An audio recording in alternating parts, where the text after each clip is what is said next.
My name is Linda Foran. I am an investigating officer with WorkSafeBC. I am going to describe to you an accident that occurred when a garbage truck traveling on a highway struck an overpass, causing the overpass to fall onto the cab of a truck. This caused fatal crushing injuries to the driver. The driver was working an overtime shift, picking up at a variety of customer locations that were previously missed or that required an extra garbage pickup. He was near the end of his shift, with only 2 or 3 pickups left. The truck he was driving on this day was different from the other 2 trucks he routinely drove. This truck had a tip-to-eject style of box that elevated to dump garbage out the back.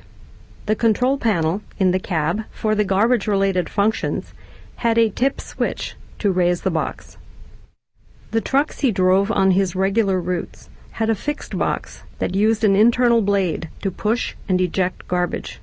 Naturally, the control panels of those trucks did not have a tip switch. On the day of the accident, the road conditions were excellent, with light traffic moving easily on the straightaway. A witness saw the garbage box begin to rise 1 kilometer before the overpass. Over this last kilometer of travel, the garbage box continued to rise to impact height. By the time the truck reached the overpass, the box was raised high enough that the front end of the garbage box struck the side of the overpass. The force of the impact lifted the floating end of the 50-ton overpass off its concrete securing pin and pushed it off the support pillar. The impact threw the arms and forks of the box forward over the guardrails of the overpass. The overpass fell across the highway directly onto the cab of the truck and sank under its own weight, crushing the cab and the driver trapped within. The investigation sought to identify all the contributing and causal factors. Based upon our findings, I would like to describe what we believe happened.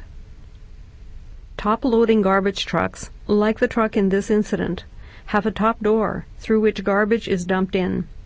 Drivers sometimes open the top door just before arriving at the pickup location, so they are ready to collect garbage rapidly and thereby inconvenience customers for as short a time as possible. It is believed that the driver intended to open the top door during his last kilometer of travel on the highway, so that he would be ready when he got to his next location. To do this, he first would have had to turn the PTO switch on. Then, he would have needed to press the top door switch up and hold it manually to fully open the top door. However, it is believed that instead of pressing the top door switch, the driver inadvertently pressed and held the tip switch. This caused the garbage box to gradually rise up. If the driver was operating by instinct, it would have been easy to confuse the 2 switches.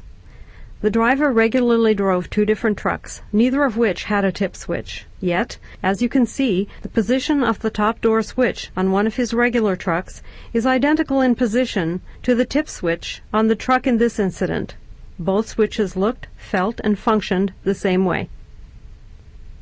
Seconds before the impact, the driver was observed steering the truck with both hands, looking forward. He obviously did not realize that the box was raised. There was a lack of adequate feedback mechanisms to alert him. Let me explain what I mean by feedback mechanisms. A feedback mechanism is anything that would have alerted the driver that the box was elevated. The investigation measured the added noise and vibration that occurred when the box was lifted and found that it would not have been noticeable to the driver given the already high levels of noise and vibration. There was no warning light or audible alarm in the cab to alert him that the box was raised. It would have taken an out-of-the-ordinary event to get the driver's attention, like an audible alarm going off inside the cab. A warning light on the control panel would not have been sufficient to draw his attention in this instance. The company has since retrofitted tip box trucks with an audible alarm to warn the driver if the box elevates. This tragic incident could have been avoided. If you drive a tip box truck of any style, ensure that you follow your company's safe work procedures for activating the PTO and other features while driving. Be aware of your surroundings. Do not distract yourself by multitasking.